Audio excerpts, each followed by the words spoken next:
The entire ad tech industry just put AI on everything and called it innovation. Matt Spiegel called it what it actually is, a turbocharger on a car with no gas. He's been right about every wave for 20 years, which is annoying.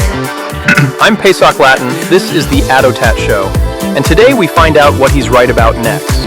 Welcome to the ADOTAT Show. My guest today is Matt Spiegel, EVP of True Audience Growth at Strategy at TransUnion, the man who founded an agency at 25 that got acquired by Omnicom, launched one of the first programmatic trading desks, worked at MediaLink when Michael Kassan was still the king of Cannes, and now runs identity strategy at the company that literally knows your credit score. First question of the day, how are you doing? I'm doing well, sir. Thank you for the intro. Good to be with you. So you said in your questionnaire that AI is not the solve to performance problems. It amplifies what is already there. And if your data is siloed or incomplete, AI exposes it. That's basically heresy in 2026. Every vendor in ad tech has slapped AI powered onto their homepage and called it a product update. You're telling me the entire industry is selling a turbocharger to people who forgot to put gas in the car. How bad really is it? It could get really bad.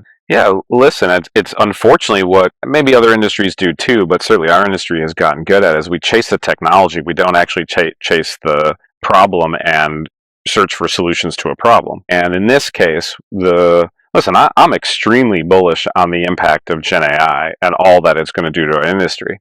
But I do think it's extremely important to actually recognize that what these tools do is they take data and they then turn them into insights. And if what we're doing is feeding it incomplete data, incorrect data, inaccurate data, siloed systems, then yeah, what you're doing, I like your analogy. You're putting a turbocharger on a car that can't actually go anywhere and thinking that that's going to solve your problem, and it's not. It's not going to do that. So you describe yourself also as riding the identity wave. You've ridden every wave in digital advertising, search, programmatic, training desk consulting, and now identity. Can you walk me through the pattern? What do you see in identity resolution right now that you saw in search in 2003 and programmatic in 2008? Yeah, sure.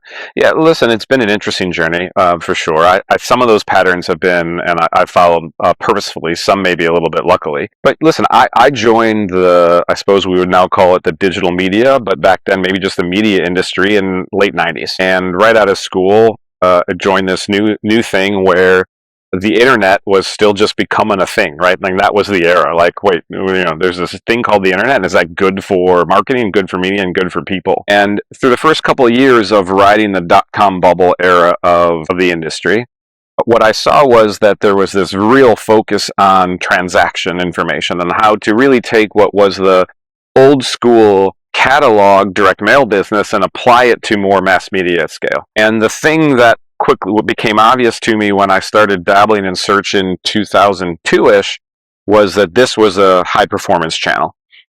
And so I decided to jump into that wave, and then we can unpack all that kind of, I think, search did for the industry and why that I really think was the first of the era of changes that really mattered here. But really what I watched was, first what happens with search was we moved from mass media into actual ability to do mass media with performance. That then moved from, it's not just a search thing, you can actually do that in display advertising.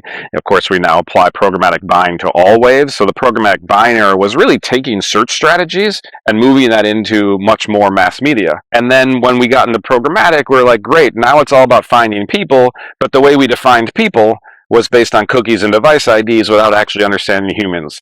And so then I said, well, wait a minute, that can't be where this stops either. We got to continue the journey, and the journey's got to now get to, if we're going to do much more precision marketing at scale, then we're going to also look for how do we understand people better, not just devices and browsers. And so that for me became the identity wave, and yeah, I still think we're in it. But if last touch attribution worked, your waiter would get full credit for the meal. We make sure the chef gets credit too. Incremental. That goes to my next question. You guys commissioned a research study from Forrester that found that 70% and 10 marketing leaders struggle to connect with audiences, and 2/3 juggle 60 or more martech solutions. 16, that's not a tech stack, that is a tech junk drawer. How did the industry get here, and whose fault is it? The vendors who sold them the 16 solutions, or the marketers who bought them? Well, yes. Listen, I put ultimate responsibility on the marketing and buying community, but I think it's not fair to place negative intention or blame is where I get. But ultimately, listen, how did we get here? A lot of venture money, a lot of salespeople, and a lot of T&E budgets, right? And so in a world where it was relatively easy to start a company, it's relatively easy to find some initial clients, you end up with all of these different point solutions and everyone trying to solve a very specific but, subsetted piece of the pie. And so, listen, again, there was a time when growing up in this industry where I would assess the situation and go, like, what's wrong with the industry? Maybe I've matured. I don't feel the what's wrong with us phase anymore. But I don't think it's optimal by any stretch of imagination. I think it's unfortunate. But it's not an easy ecosystem, right? When you are a company that produces products that has to do marketing, the organization doesn't live to serve you as the marketer. And as a result, you end up having to make choices that are that are often suboptimal because it's the only way to make progress. And so, unfortunately, you end up then with this junk drawer of technology that serves some purpose, but absolutely leaves plenty of waste, plenty of wasted money, and plenty of unfigured out learnings along the way too. So you said that the industry wrote a myth that when cookies died, we lost the ability to do detailed attribution. You say that's completely not true. But then again, a lot of smart people believe this myth. Why did the myth take hold if it's wrong? And who benefits from this myth? Well, I think it took hold because a lot of the ad tech ecosystem hadn't actually moved past the cookie and hadn't figured out how to use different data signals. And in many ways, that happened because those companies were afraid to actually become good at data science and to become good at identity. And they were afraid for any number of reasons, and probably afraid both from a capability perspective, but also from actually what that would mean in terms of putting a data compliance process together to actually touch the type of data you would need to touch. I don't know that actually anybody benefited, except maybe, I suppose, some of these vendors in some way. But big picture, I actually think it was a disservice to the industry. And actually many of this, in the circles that I guess mostly follow or communicate, many of us were going, this cookie deprecation thing, like, this is a story that doesn't matter. The industry was moving on. By the way, the only place a cookie is relevant is in a browser, right? It turns out we all consume lots of content in ways that are not in a browser. And so I don't think anybody really benefited, maybe the vendors, but I think it was a lack of information, a lack of knowledge that caused us to get there. Well, you also said that every marketer has a choice. Outsource the easy button or do the real work for sustained success. It sounds like you're calling out entire category of vendors. Who is the easy button? I want you to name names, or at least the model that you think is bad. Well, let's talk about it over the eras of what that means, right? So when programmatic buying first started, for me, that was probably 2008, 2008, 9, 10, I would say, when all of us that were at the big agencies began adopting some form of programmatic buying. We existed at a time when at that point in time, there were 600 some ad networks. And what essentially had happened is so much of digital media, if it wasn't search, was being sent to these ad networks, or essentially arbiters, right?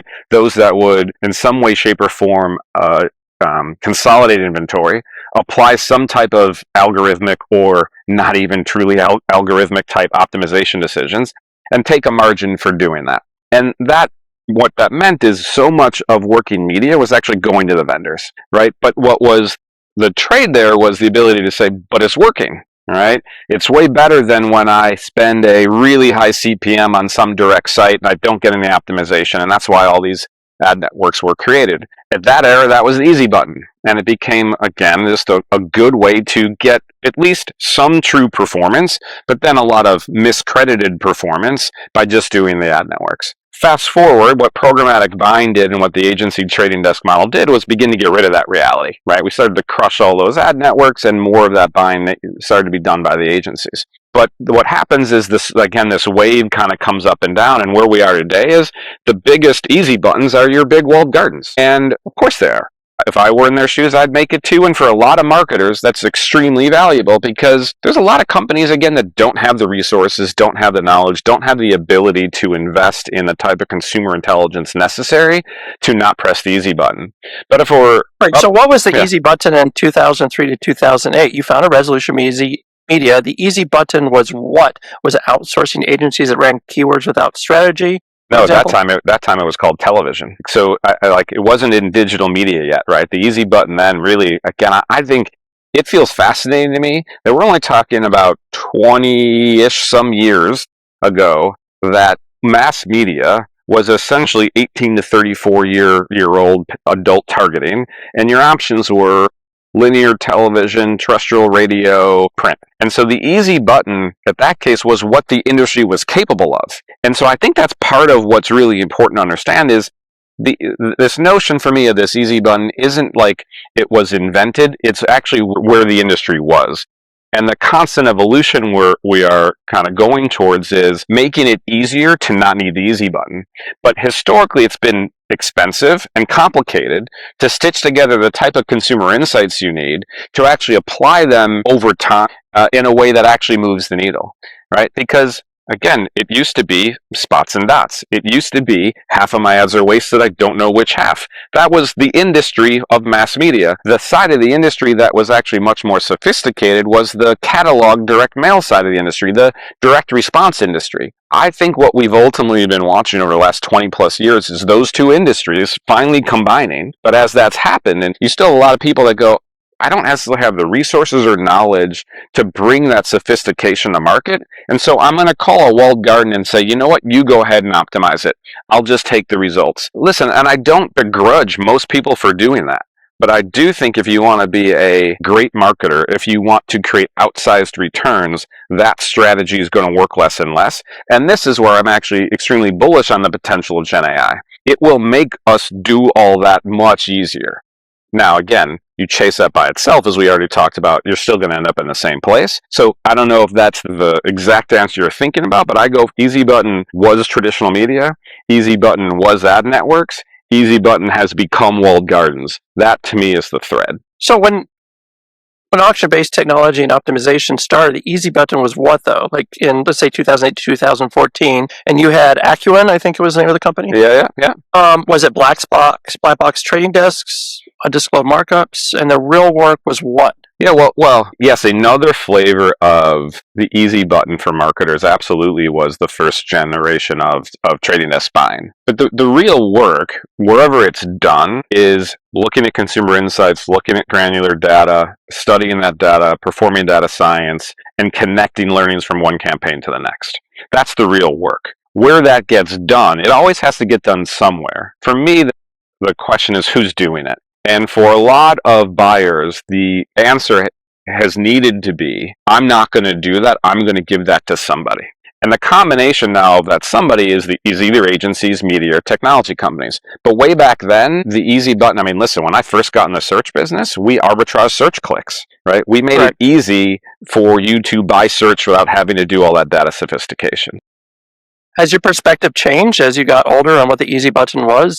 Depending on what side you were sitting on, you were a trade desk operator, an agent exec, a founder, and then you're a consultant at MediaLink. No, I don't think so. I've always seen it. I feel like I've always seen it the same way. But what I've changed is my acceptance of this needing to be part of the ecosystem. And I think that's a really important part of my perspective. I think it's important to understand I don't begrudge any organization for choosing what I call the quote easy button. But what I do judge is not understanding that that's the choice you're making, right? Again, if you are a relatively small marketer, you're a relatively small agency, you don't have the ability to invest in data science, you don't have the ability to invest in deep data access, then you really are left with a choice, which is to press this easy button or to just do even less sophisticated marketing. So I no longer judge, right? But what I do say is if you are wanting to be a leading marketer, whether that is the client themselves or an agent on behalf of that marketer, then what you are going to do is you aren't going to say, I just care about outcomes. What you're going to do is you're going to say, I care about understanding the inputs that lead to learnings, that lead to outcomes not just in this campaign, but a differentiated set of outcomes over time. That, to me, is the difference. And unfortunately, I don't think enough of our industry want to spend that energy, or better said, maybe know how to spend that energy. But it's still, for me, there's a bunch of companies and organizations which could do it differently if they lean in, I suppose might be the easiest way to say it. So if Gen AI was the fifth wave, what's going to be the wave afterwards? Man, if you know that, God bless you. I have no idea, right? I do not know yet where we go. Listen, and this wave to me is, well, first of all, we are super early in this wave, number one. Number two, I think this wave has the potential to be more game-changing than any other waves to date, in ways that I think will be positive in many ways, but we should be prepared for the negative consequences of it too.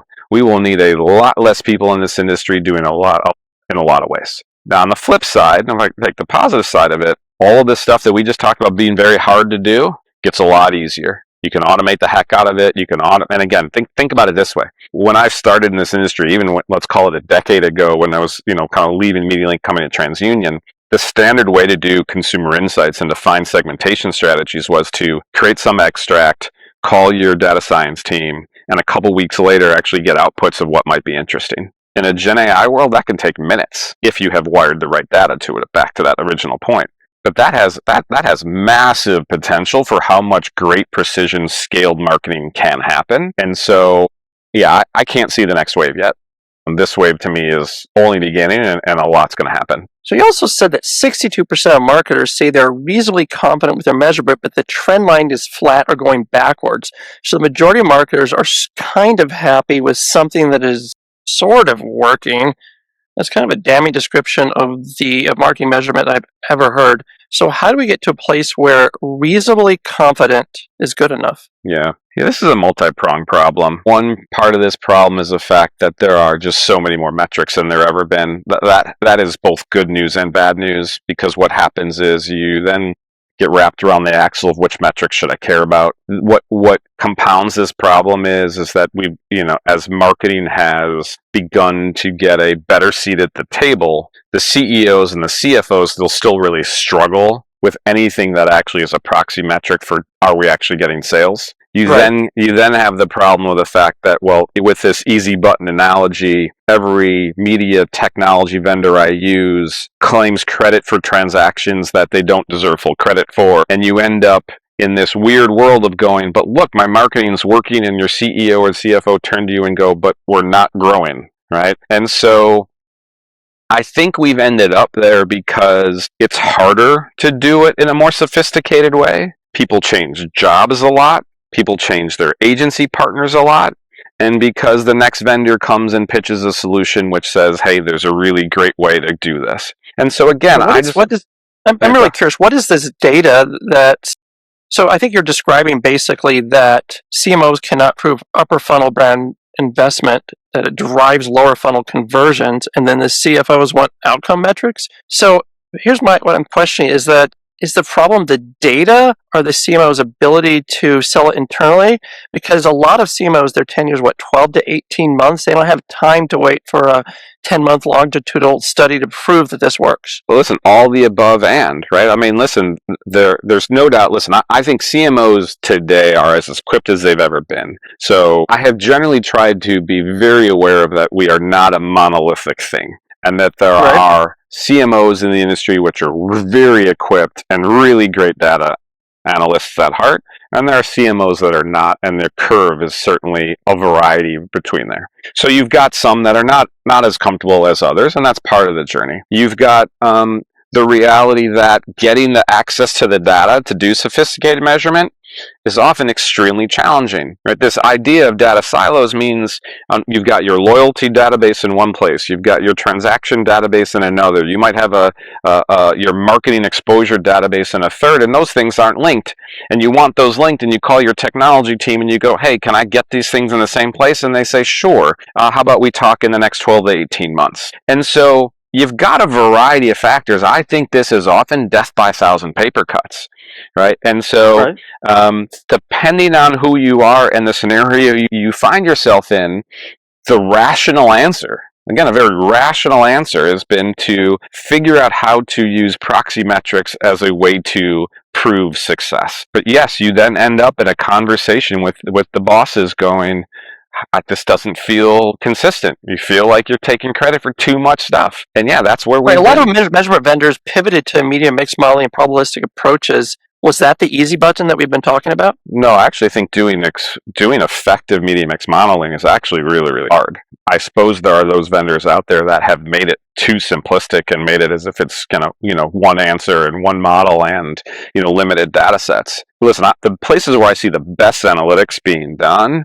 is where actually you take upper funnel mix modeling with lower funnel attribution and incrementality, and you stitch it all together. What unfortunately for most marketers happens is it's more of a whipsaw approach. I'm going to try a little media mix, a marketing mix over here for a minute. I'm then going to move over to attribution. I'm going to focus maybe this quarter on this metric. I'm going to focus that quarter on that metric. My CEO this quarter says we need growth. My next quarter, they say we need efficiency.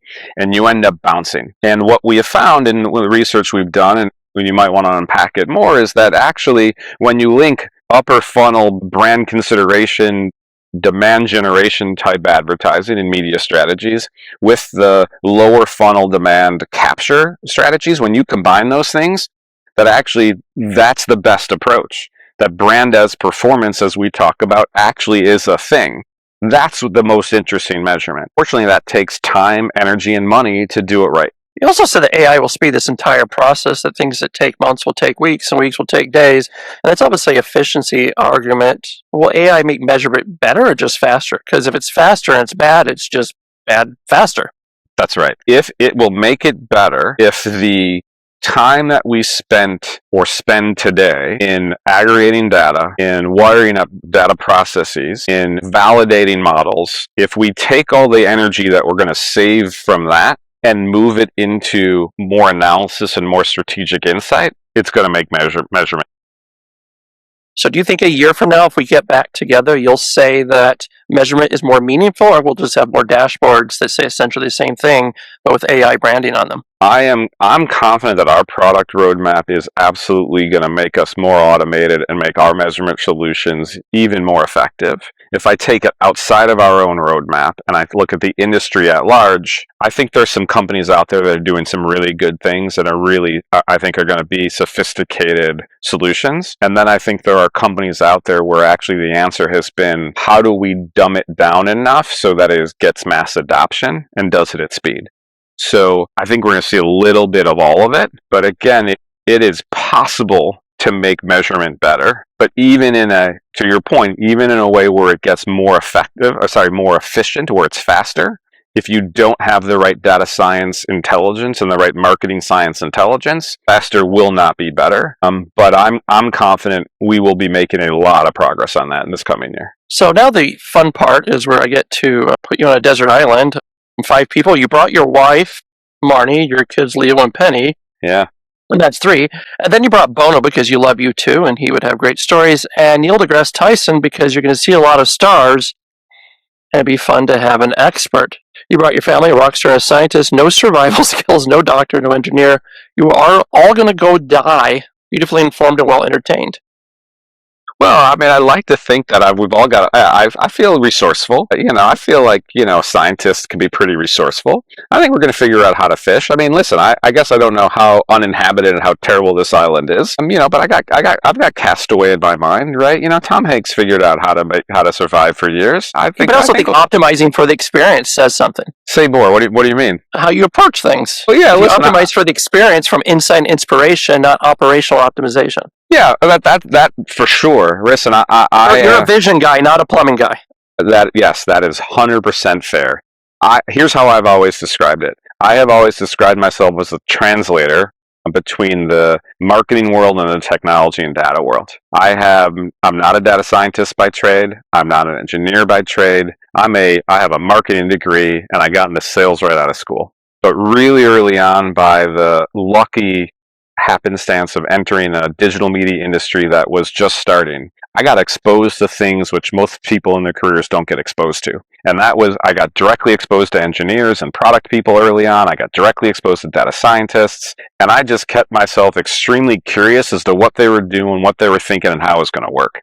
And what I've said throughout my career is I've always said to people, I'm like, listen, I am not those things, but I can speak that language. And so, yeah, I do absolutely optimize for the experience. I optimize for the outcomes, but I appreciate, back to the thread of this conversation, I've never wanted to blind myself, nor do I want to blind the industry from access to understand the plumbing, even if I don't want to build it and I don't want to have to manage it. So Bono, yeah, probably the most polarizing rock star on earth. Half the world thinks he's a visionary, and the other half thinks he's a self-righteous egomaniac who put an album on our iPhone without permission. So which Bono do you want to show up for the island? Man, I like the visionary side of it, and I suppose I don't really, listen, was that a smart marketing strategy? No, I think that was, pretty dumb marketing strategy. Was it the most offensive thing that ever happened in the world? No, listen, I have always found it interesting. The amount of junk mail that shows up in our mailbox every day that we have zero interest in is, still actually pretty significant. And so I do find it interesting that as soon as it hit our phone, it was like how the heck is that cool? Now, again, I don't think it was the smartest marketing strategy. I think it shows poor segmentation. I think it showed a level of arrogance that I suppose is not surprising from major rock stars and Apple. But what I think when I think about hanging out with Bono, I think about some great songs. I think about some interesting world conversations. I think about doing good for the world, and maybe some polarizing debates while we're at it. So Neil deGrasse Tyson, the man who has ruined every movie by telling me that the physics of all my movies are wrong, within a desert island with nothing but stars and time, would that energy be calming or maddening by week 3? Yeah, you know what? I think it's a fair question. I was certainly rooting for the calming side, but you could be right. It could be a terrible choice. It could be a god-awful choice that I could find myself going nuts. But here's what I like about him. And there's a theme here for me, it's like that I've always gravitated towards, is people that can make complex things much easier to understand. And every time I watch him, I feel like I learn something in a way that I can appreciate and comprehend at a category of thing which makes no sense to me. Hundreds of millions of light years away, things are happening, and we're just like, it just blows my mind. So right. I appreciate all that from him. And listen, if he doesn't have some fun on this island, then maybe I'd want to take the new spearfishing tool that we figured out, and maybe send them out fishing. You never know. I get your point for sure, which is enough can be enough. So your kids are going to be stuck on the island with you. What do you want them to learn from watching you deal with Bono and Neil deGrasse Tyson? Yeah. Well, so I think I started from a perspective, and I start from a perspective going family matters. Right. I've always been someone that works to live. I don't live to work. And so part of me just said, if I'm on this island, I want my close family around. And I actually just start there. And then, listen, I suppose then you got to play out. Are we on this desert island for 50 years? Yeah, then that sounds a little bit worse than, maybe is it 6 months? I don't know. Right. That's the game. But what would I hope they learn and experience here? Listen, I want them to have an appreciation for culture, humanities. I want them to have an appreciation for science. I want them to have an appreciation for the ability to go build their own solutions. A little adversity in my mind is not a bad thing. So you didn't bring anyone from AgTech, no one from Omnicom, no one from TransUnion, no one from MediaLink. I mean, you should have brought Michael. You filled through the 5 slots with a musician, a scientist. Is this your way of telling us that when the meeting stops and the deals stop, the industry stops, the things you actually care about are art and curiosity? Yeah, in many ways. Listen, I don't think there'll be any ads on this island, so it didn't seem helpful. Yeah, listen, I have often said to myself that I am extremely grateful for the career that I have been able to create. It's been super amazing, and I'm super lucky to have entered the industry when I did. But yeah, listen, what keeps me going now, what I care about now is how do I impact the world? Right. I think a lot about impacting the world where I live in Chicago. I think a lot about helping people where I can. And so, if I'm on this desert island, then what's important to me is not the ad business. I think that's fair. You also refused to pick a Yoda. You gave me 3 chapters and said Keith Kaplan for consulting, selling, the Omnicom era for learning by studying clients, and Rishad Tabakawala for studying simplifying the complex. Yeah. I love that you gave me chapters, but I also think refusing to pick one tells me something about you. Do you not like being pinned down to a single influence? Yeah, listen, that's probably a little fair, but here's how I've often thought about this, and I suppose it both helps and hurts depending on the situation I'm in, which is I have an innate ability to seek to to understand other people's perspectives. One of the philosophies I've lived by is seek first to understand, then to be understood. And that can have, in the wrong context, make it seem like what I am is a politician and a congressman that can, find the middle in all scenarios. Anyone that's worked with me enough knows that I have plenty of strong opinions and I think strongly about plenty of things. But I am also someone that does think that what's important is to be able to appreciate nuance and appreciate complexity. Right. I don't like the some simplistic arguments that make everything black and white. That's not the real world. And so yes, by the way, and I suppose being a founder young and the career choices I've made certainly say something about the fact that I don't love authority. I do like to bend and break rules where I can and push boundaries. And so yeah, you ask for one, I give you three, because life is not that simple. I think the Rishad part is a real nugget. He's genuinely one of the genuine wise people in advertising. And you said about he has an amazing ability to simplify the complex and synthesize what the industry is truly facing, which is exactly how you described your job. So, True. Are you modeling yourself after Rishad? In some ways I have, and I've said that to him along the lines, including his work these days as a portfolio career strategy guy. Yeah, listen, some of the things I've taken away from, whether it's one-on-one interactions with Rishad, which I've been fortunate enough to have a handful of over the years, or it's just getting to watch him from an industry perspective over the years, has been, he made it pretty clear that if you can't take a complex topic and make it sound very simple, you're not the expert you think you are. And I've always found that extremely powerful. And I have found that in our industry, that is exactly what has happened over and over and over again. People have pitched complexity as intelligence, and I have definitely gravitated towards complexity is actually the inability to communicate clearly and is not a sign of actual detailed knowledge. That's actually, those are different things. And the other thing I've always loved about Rishad, and I've really tried to take to heart, is don't take yourself too seriously. I was inside the agency walls when his famous quote happened in around 2010-ish, when he said agencies are cockroaches, right?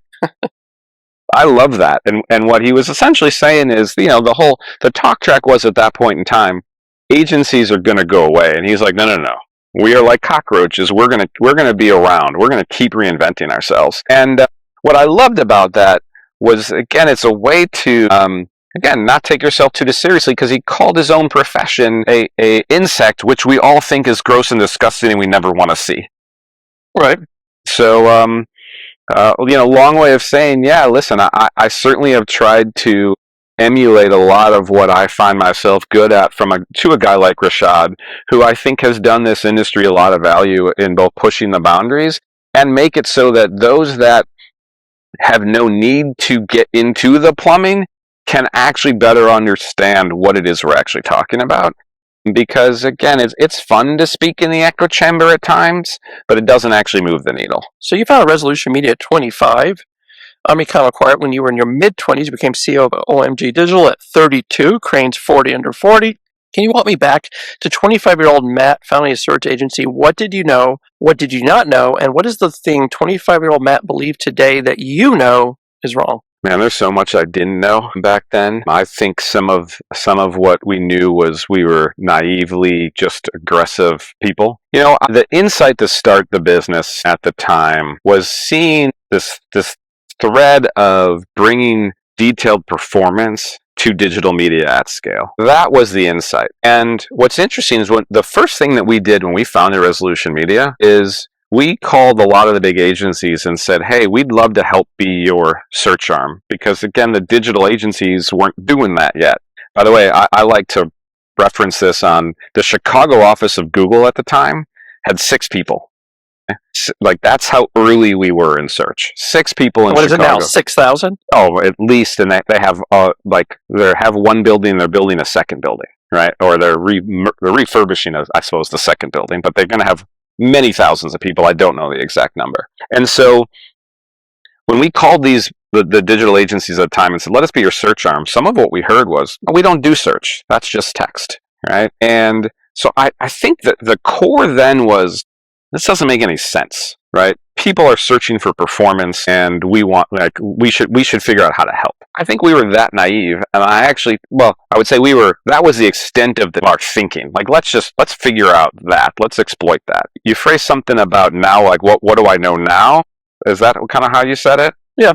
Yeah, I mean, we're about the same age. You're about 50, yeah, and I am indeed 50. Yeah. I'll be 51 in a minute, I suppose. Listen, today what I think about and what I know is, I suppose at the core, what I continue to try and keep to heart is change is inevitable, which is, of course, a cliched statement, but also extremely true. I try to stay extremely curious about that. I try not to let myself get stuck in the way things used to be. And I think what makes great founders and great entrepreneurs is a lot of that. And so what I've learned, I suppose, through the years is how to embrace that. I do remember, here's an interesting story. I remember when younger me was a little bit more arrogant.